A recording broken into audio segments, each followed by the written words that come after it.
Hello guys, ఈరోజు egg chapati ఎలా చేయాలో చూద్దామండి. ఫస్ట్ ఇలా ఎగ్స్ తీసుకొని బ్రేక్ చేసుకోవాలి, ఒక బౌల్లో వేసుకోవాలి.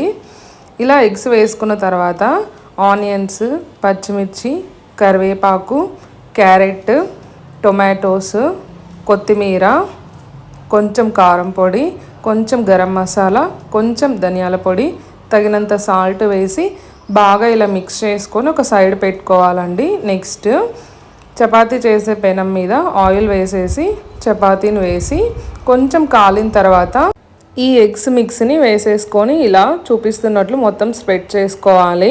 కొంచెం కాలిన తర్వాత ఫ్లిప్ చేసుకొని అటు సైడ్ కూడా కాల్చి పక్కకు తీసుకోవాలి.